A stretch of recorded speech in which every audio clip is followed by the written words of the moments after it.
exactamente como en Éxodo, cuando Dios estaba llamando fuera a su pueblo, el del Éxodo. Ahora, la razón de que estas 7 trompetas no pertenecen a esta iglesia y a esta edad es porque son solo para Israel.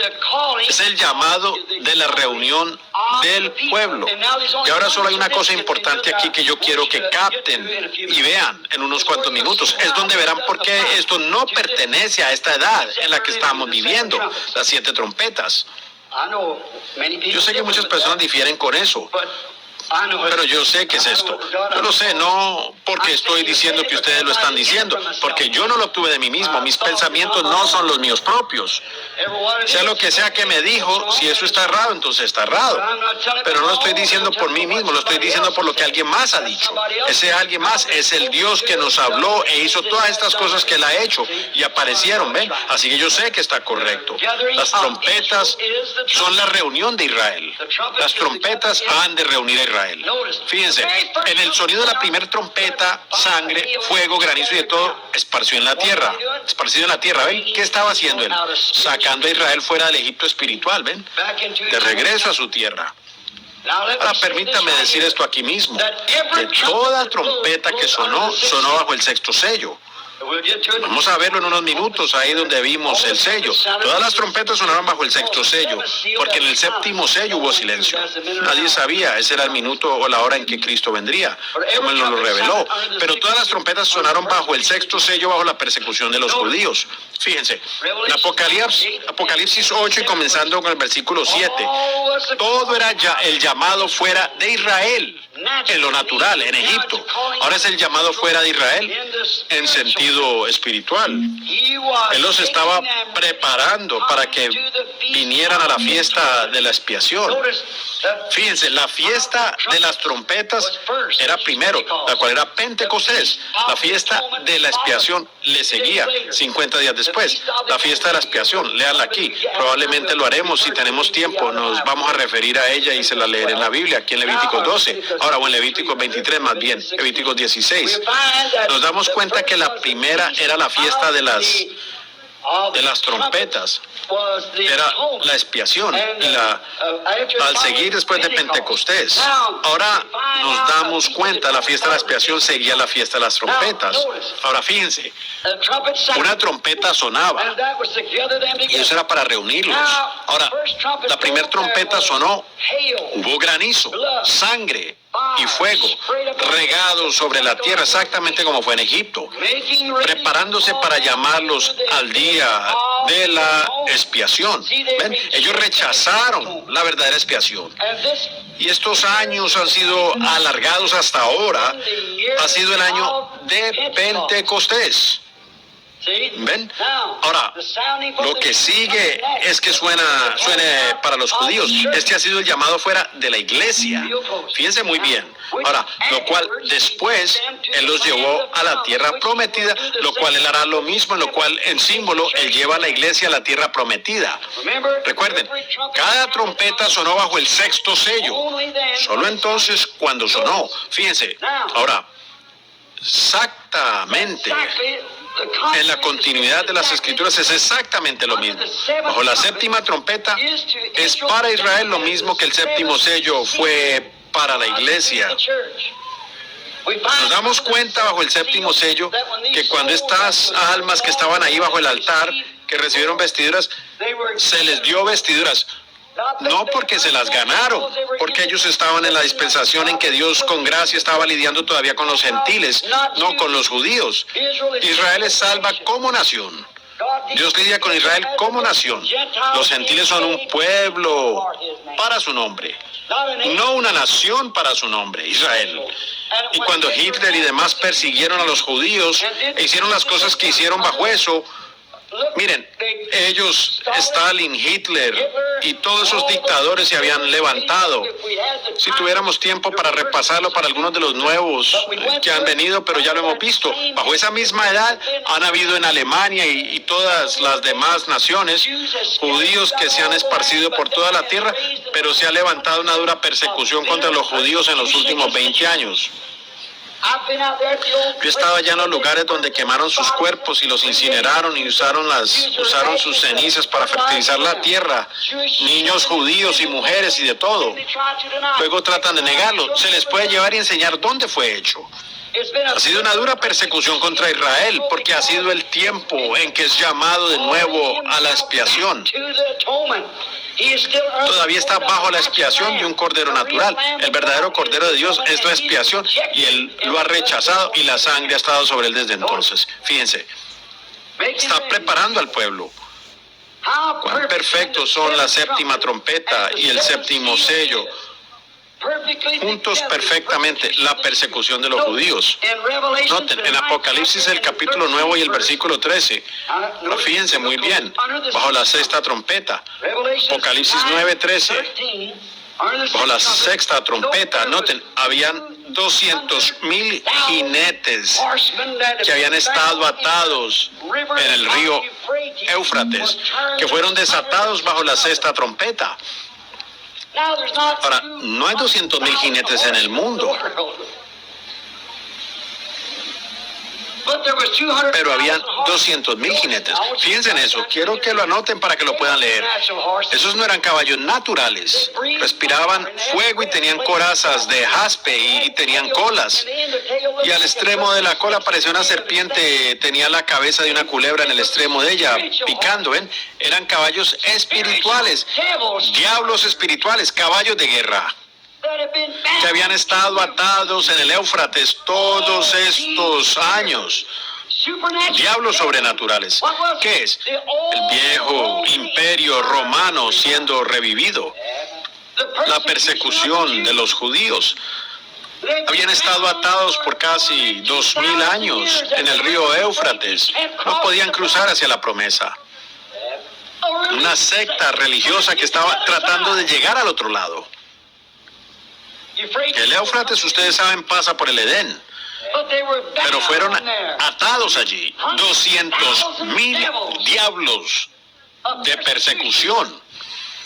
Y fíjense lo que pasaba bajo la sexta trompeta. Ellos fueron desatados contra los judíos. La persecución de los judíos. Diablos sobrenaturales. Casi 2,000 años. Luego desatados por Stalin, Hitler, contra los judíos. Usted dirá, pues, eso no es romano. Es el mismo espíritu. Hicieron las mismas cosas que le hicieron a los cristianos en los antiguos días paganos de Roma. Ahora observen al Israel natural y a la iglesia espiritual ahora, mientras los separamos aquí. Fueron desatados contra los judíos. Ustedes recuerdan bajo el sexto sello como cada uno de los mártires, de acuerdo a la palabra de Dios, recibieron vestiduras. Se las dieron por la gracia, porque ellos fueron cegados para que no pudieran ver el evangelio, para que este pueblo pudiera ser llamado fuera de los gentiles para la novia. Se les dieron vestiduras. Dice aquí la Biblia bajo esa trompeta. Esos judíos que están absolutamente en contra de Cristo y de todo. La razón de lo que están es porque la Biblia dice que ellos fueron cegados, y ellos fueron cegados por el bien de ustedes.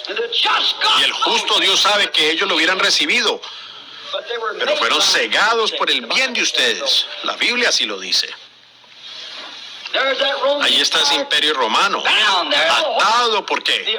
Los poderes eclesiásticos, la cual la Roma pagana se volvió la Roma papal y fue atada por sus tradiciones de cristiana, la parte de cristiana y las supersticiones que tenía de Roma, uniendo todas estas, adoración de mujeres y todas estas otras clases de cosas, días de Navidad y feriados y días santos y cosas. Ha estado atada por esa tradición que no se puede desatar, porque es contra los principios cristianos. Todavía es el mismo espíritu impío y pagano. Y ese espíritu pasó a las naciones del mundo, de acuerdo a las profecías de Ezequiel y los demás. Y fueron desatados contra los judíos, quienes no sabían nada del espíritu. Ahí están sus misterios están escondidos bajo el sello, ¿ven? Fíjense en eso, nosotros lo vimos. Y yo les mostraré esta trompeta, en esta última trompeta lo que sucede. Ahí están. Esas trompetas son desatadas contra los judíos. ¿No lo ven? No contra los gentiles. Los gentiles, cuando esos sellos fueron abiertos, fueron sellados. El tiempo ha terminado, la iglesia es llamada. ¿Recuerda usted la visión del otro día? No tengas miedo, porque yo estoy contigo. No te desalientes, porque yo soy tu Dios. Te daré fuerzas y te ayudaré. Te sostendré con mi mano derecha victoriosa. ¿Ves? Todos tus furiosos enemigos están allí tendidos, confundidos y humillados. Todo el que se te oponga morirá y quedará en la nada. Buscarás en vano a los que trataron de conquistarte. Los que te ataquen quedarán en la nada. Pues yo te sostengo de tu mano derecha, yo, el Señor tu Dios. Y te digo, no tengas miedo. Aquí estoy para ayudarte. ¿Cómo empezó el conflicto entre Israel y Palestina? Hace más de 2500 años, los judíos vivían en el reino de Judea, con Jerusalén como su capital. En el siglo I a.C., el Imperio Romano conquistó la región.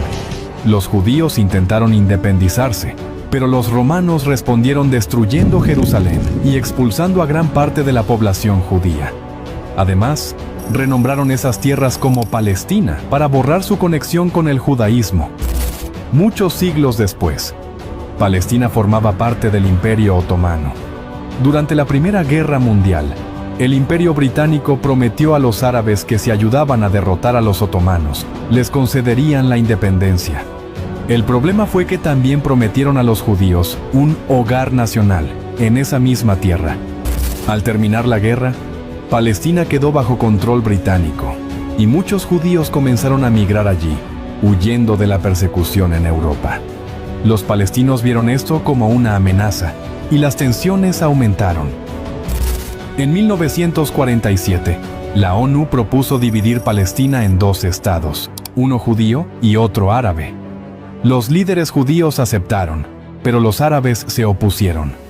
Un año después, se proclamó el Estado de Israel, y estalló una guerra con los países árabes vecinos.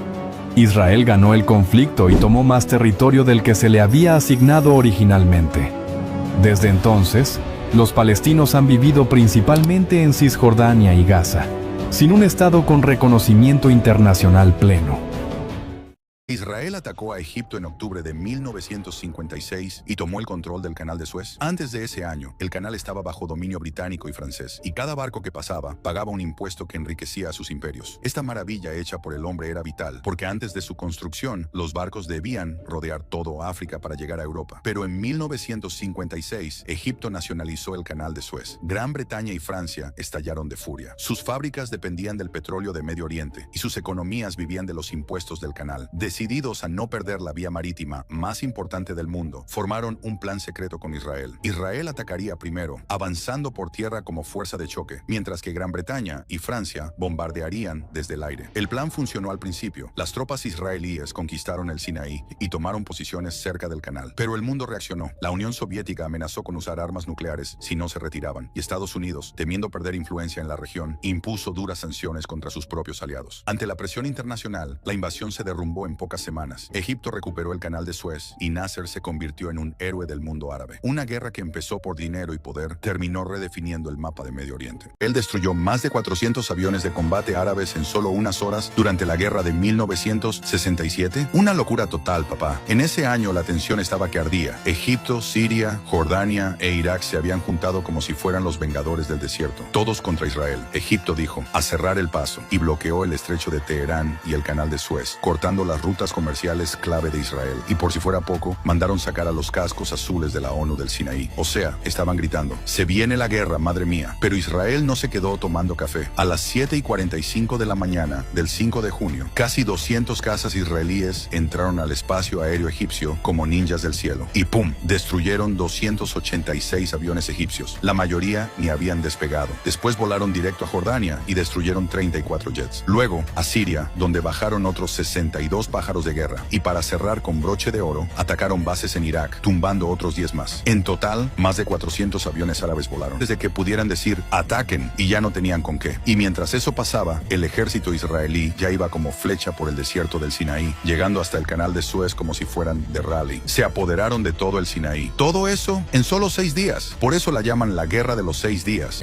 Desde la Guerra de los 6 días, Egipto, Siria y Jordania perdieron la soberanía de tierras como Cisjordania, Jerusalén Este, el desierto del Sinaí, los Altos del Golán y la Franja de Gaza, que fueron ocupados por Israel tras su victoria contra los 3 países. Pero en el 1973, mientras Israel celebraba su día más sagrado, 2 ejércitos árabes se preparaban para atacar por sorpresa. Egipto y Siria estaban decididos a recuperar lo que perdieron años atrás. Los países árabes estaban divididos entre la rabia y la resignación, y Anwar al-Sadat, el nuevo presidente de Egipto, sabía que no podía vencer militarmente, pero sí podía golpear el orgullo israelí y forzar una negociación internacional. Quería demostrar al mundo que el orgullo árabe aún seguía vivo. Así que el 6 de octubre, en el 1973, día del Yom Kippur, mientras el ejército israelí descansaba, las calles estaban vacías, los soldados en casa y el país entero en pausa, Israel no se imaginaba lo que se le venía encima. Al otro lado del canal de Suez, 100.000 soldados egipcios esperaban una orden. A las 2 de la tarde, el cielo se llenó de rugidos. Más de 200 aviones egipcios cruzaron el canal a baja altura, golpeando bases aéreas, radares y puestos israelíes. Minutos después, miles de artilleros abrieron fuego desde la orilla occidental, y en medio de ese caos, los primeros batallones egipcios cruzaron el canal en botes y pontones, levantando banderas sobre posiciones israelíes que parecían imposibles de conquistar. Al mismo tiempo, en el norte, Siria empezó a lanzar su ofensiva simultánea sobre los Altos del Golán. Tanques, infantería, artillería pesada. El objetivo era claro: romper las líneas enemigas y avanzar hacia Galilea. A Israel le pilló completamente por sorpresa. Los altos mandos israelíes no creían lo que estaban viendo, y las primeras órdenes empezaban a ser confusas. Por primera vez desde su creación, el ejército no tenía el control y el país temblaba. Durante los primeros 3 días, el avance de los ejércitos árabes parecía imparable. Egipto había derribado la línea Bar-Lev, la muralla de arena y concreto que hacía creer a Israel que era invencible. Pero los árabes no contaban con un factor crucial: Estados Unidos. Cuando Washington se enteró de lo que estaba ocurriendo, intervino de inmediato. Los estadounidenses no iban a permitir que su aliado más fuerte en Oriente Medio cayera. Así que el presidente Richard Nixon autorizó la operación llamada Nickel Grass. Era un puente aéreo gigantesco de armas, munición, tanques y aviones. En apenas unos días, más de 22.000 toneladas de equipo militar cruzaron el Atlántico rumbo a Tel Aviv, y ese apoyo cambió el curso de la guerra. El ejército se reagrupó, reorganizó sus divisiones y lanzó un contraataque brutal. En el Sinaí, bajo el mando de Ariel Sharon, las tropas israelíes cruzaron de vuelta al canal de Suez, rodeando al tercer ejército egipcio. Y en el norte, el ejército israelí recuperó los Altos del Golán y siguieron avanzando hacia Damasco. En menos de 2 semanas, la guerra había cambiado completamente de manos. Lo que empezó como una ofensiva árabe victoriosa terminó con Israel en las puertas del Cairo y Damasco. Pero cuando las cosas empezaron a torcerse para los ejércitos árabes, entró un factor clave que decidió el rumbo de la guerra: la presión internacional. El miedo a una confrontación directa entre Estados Unidos y la Unión Soviética hizo saltar todas las alarmas, y ante el riesgo de una tercera guerra mundial, Israel tuvo que detener el avance. La guerra había terminado en los campos de batalla, pero ahora comenzaba una nueva, y esta era una que Israel y sus aliados no podían ganar: la guerra del petróleo. Aunque Egipto y Siria no lograron recuperar todo su territorio, encontraron la forma de hacer temblar a Occidente: el embargo petrolero. En octubre del 1973, mientras las bombas aún caían sobre el Sinaí, los países de la OPEP, liderados por Arabia Saudí, anunciaron un embargo total de petróleo a los aliados de Israel: Estados Unidos, Reino Unido, Países Bajos y otros países europeos. De la noche a la mañana, el precio del crudo se cuadriplicó. Las gasolineras en Occidente se vaciaron, las fábricas se detuvieron, y por primera vez en la historia moderna, las potencias occidentales descubrieron su dependencia del mundo árabe. Fue una guerra sin misiles, una guerra de energía, y los países árabes ganaron esa batalla. El mensaje fue claro: si no escucháis nuestras condiciones en Palestina, os haremos escuchar el sonido del silencio en vuestras gasolineras. Así que por primera vez, el poder árabe no se tomaba a la ligera, y no solo se medía en tanques, sino en barriles, no solo en disparos, sino también en precios. Desde aquel momento, el mundo de Oriente Medio nunca volvió a ser el mismo. Egipto se acercó a Estados Unidos, la Unión Soviética perdió influencia, e Israel aprendió que la seguridad total es simplemente una ilusión. Fue una guerra corta, pero el principio de una nueva era, la era de la diplomacia y el petróleo. Estados Unidos se convirtió en el nuevo árbitro de Oriente Medio, y Egipto, bajo el mandato de Sadat, empezó a mirar hacia Washington, porque lo que vino después no fue una nueva guerra, sino algo mucho más inesperado: un apretón de manos entre enemigos, y fue la paz que dividió el mundo árabe. Pero eso... La madrugada del 6 de junio de 1982, marcó el comienzo de la invasión israelí a gran escala del Líbano. Decenas de miles de soldados y oficiales cruzaron la frontera desde Palestina, desplegados en múltiples dimensiones que avanzaban simultáneamente por tres frentes principales, con un objetivo claro: ocupar el Líbano. Aunque el ataque tomó por sorpresa a muchos en su ejecución, lo cierto es que no fue un acontecimiento inesperado. La mayoría de la población libanesa, así como los observadores de la situación política regional, ya anticipaban una invasión inminente. Sin embargo, las estimaciones sobre el momento exacto y la magnitud del avance variaban significativamente. En cuestión de horas, el escenario libanés se dividió en dos realidades paralelas que, en esencia, encapsularían el drama de lo que más tarde se conocería como la invasión de 1982, o desde la perspectiva israelí, la primera guerra del Líbano. La primera escena que definió los primeros días de la invasión fue la de los tanques avanzando sin oposición a lo largo de la costa libanesa, desde Naqoura en el extremo sur hasta las puertas de Beirut. Lo hicieron al ritmo de Boker Love Lebanon, o Buenos Días Líbano. En solo 3 días, entre el 6 y el 9 de junio de 1982, las fuerzas israelíes sitiaron los campamentos palestinos de Tiro y Sidón, en el sur del Líbano, ejecutaron desembarcos estratégicos y maniobras de rodeo y alcanzaron los alrededores de la capital libanesa, Beirut. Para entonces, casi la mitad de la costa libanesa ya estaba bajo control israelí. Justificó esta ofensiva como parte de su resistencia contra el Estado judío y como un intento de lograr la liberación de prisioneros libaneses detenidos por Israel. Para Tel Aviv, el ataque fue percibido como una violación flagrante de su soberanía. El primer ministro de ese entonces, Ehud Olmert, lo calificó como un casus belli y ordenó una ofensiva militar a gran escala en el sur del Líbano, con el objetivo de destruir la infraestructura militar de Hezbollah, recuperar a los soldados secuestrados y restablecer la disuasión en la región. Comienza así la Guerra del Líbano del 2006. Esta duró 34 días y se desarrolló en torno a los siguientes eventos clave. Entre el 12 y 19 de julio, Israel lanzó ataques aéreos masivos sobre el sur del Líbano, atacando áreas controladas por Hezbollah y la infraestructura del país, incluidos aeropuertos y carreteras. En respuesta, Hezbollah disparó cohetes hacia el norte de Israel, impactando en ciudades importantes como Haifa. Tras intensos bombardeos, Israel desplegó tropas terrestres en el sur del Líbano con el objetivo de destruir las posiciones fortificadas de Hezbollah. Sin embargo, la incursión se enfrentó a una feroz resistencia, ya que los militantes de Hezbollah aprovecharon la geografía montañosa de la cordillera de Hermón para llevar a cabo una guerra de guerrillas. Además, utilizaron misiles guiados y una extensa red de túneles, lo que complicó aún más el avance de las fuerzas israelíes. A pesar de ser numérica y tecnológicamente inferior a Israel, Hezbollah demostró una sorprendente capacidad para resistir los ataques. Tras un mes de intensos combates y una creciente crisis humanitaria en el Líbano, el Consejo de Seguridad de la ONU aprobó la resolución 1701 con 15 votos a favor, sin abstenciones ni votos en contra. Esta resolución exigía a ambas partes a negociar un cese total de las hostilidades. Ese mismo día, 12 de agosto del 2006, el líder de Hezbollah, Hassan Nasrallah, dijo que su milicia cumpliría con la demanda de un alto al fuego, condicionando el cese de los ataques contra Israel a la retirada de las fuerzas israelíes de su territorio.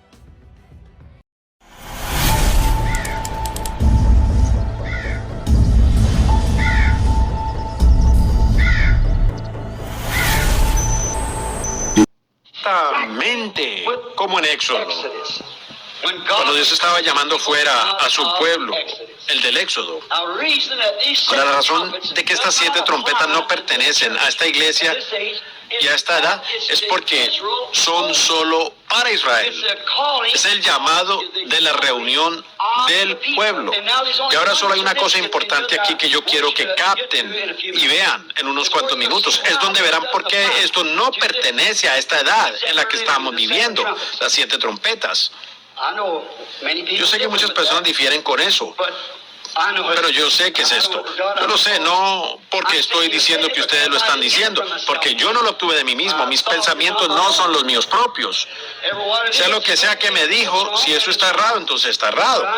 Pero no lo estoy diciendo por mí mismo, lo estoy diciendo por lo que alguien más ha dicho. Ese alguien más es el Dios que nos habló e hizo todas estas cosas que Él ha hecho y aparecieron, ¿ven? Así que yo sé que está correcto. Las trompetas son la reunión de Israel. Las trompetas han de reunir a Israel. Fíjense, en el sonido de la primera trompeta, sangre, fuego, granizo y de todo esparció en la tierra. Esparcido en la tierra, ¿ven? ¿Qué estaba haciendo Él? Sacando a Israel fuera del Egipto espiritual, ¿ven? De regreso a su tierra. Y cuando Él acabe, en inglés está escrito Él, pronombre personal, el anticristo. Cuando se acabe la dispersión del poder del pueblo santo, allí es cuando Él rompe su pacto, a la mitad de la semana. Todas estas cosas serán cumplidas. Amén. Y yo oí, mas no entendí. Y dije, Señor mío, ¿cuál será el fin de estas cosas? Él respondió, anda, Daniel, pues estas palabras están cerradas y selladas hasta el tiempo del fin. Oh, no olviden ustedes eso. Hasta el tiempo del fin. Muchos serán limpios y emblanquecidos y purificados, pero los impíos procederán impíamente, y ninguno de los impíos entenderá, pero los entendidos comprenderán. El mensaje del tiempo del fin revelará eso. La última edad de la iglesia. Gloria. Ahí están ustedes. Oh, hermano, me estremece al pensarlo. El misterio, las cosas que el mundo eclesiástico desprecia con sus miradas y dicen tonterías. El misterio de quién era Jesucristo.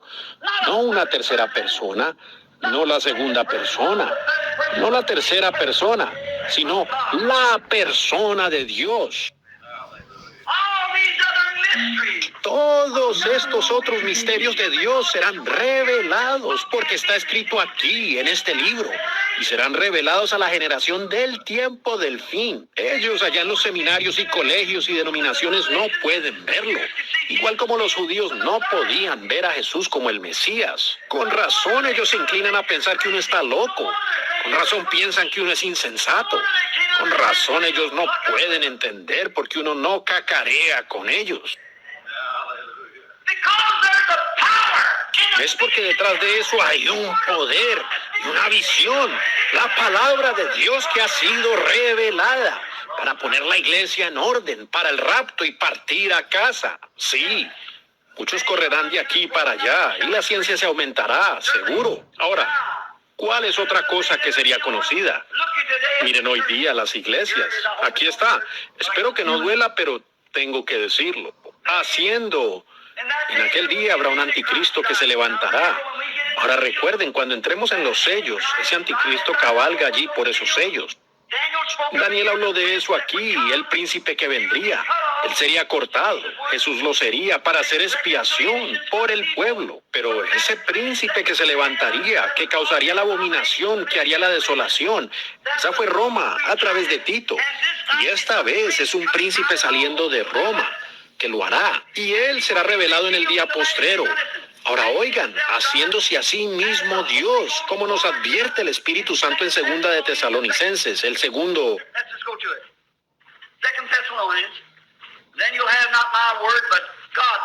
Abramos allí, 2 de Tesalonicenses, y entonces ustedes no tendrán mi palabra, sino la palabra de Dios. 2 de Tesalonicenses, el capítulo 2 y el versículo 12. Veamos, 2 Tesalonicenses, el capítulo 2 y el versículo 12. Veamos, comencemos más arriba, en el versículo 7, porque ya está en acción el misterio de la iniquidad. Este es Pablo hablando por el Espíritu Santo. Solo que hay quien al presente lo detiene, hasta que él, a su vez, sea quitado de en medio. ¿Quién es él aquí? ¿Alguien sabe? El Espíritu Santo lo detiene. ¿Y entonces cuándo se manifestará aquel inicuo? ¿Cuándo? Precisamente en el tiempo cuando el Espíritu Santo esté siendo quitado. Y se está preparando para salir ahora mismo. ¿Por qué se va él? Para llevarse la iglesia con él. Revelado. Pablo hablando bajo inspiración. A quien el Señor matará con el espíritu de su boca y destruirá con el resplandor de su venida. Al inicuo, por supuesto. Inicuo cuyo advenimiento es por obra de Satanás, con gran poder y señales y prodigios mentirosos. Nosotros somos la mejor iglesia. Nosotros tenemos esto, nosotros tenemos esto. Todos ustedes únanse, ¿lo ven? Nosotros somos lo mejor. Prodigios mentirosos. Y con todo de iniquidad para los que se pierden, por cuanto no recibieron el amor de la verdad para ser salvos. Por esto, Dios les ha enviado un poder engañoso para que crean la mentira. Creerán la mentira y a fin de que sean condenados todos los que no creyeron a la verdad, sino que se complacieron en la injusticia. ¿Lo captan? Oh, vaya. Ahora es Pablo hablando. El tiempo cuando el sello de Dios esté siendo dado a conocer, su espíritu, su nombre, su gracia, todos estos otros grandes misterios que están saliendo ahora, planes para que su iglesia se vaya en el arrebatamiento. El derramamiento del Espíritu Santo ha hecho esto. Esto es lo que Él ha hecho en los días postreros.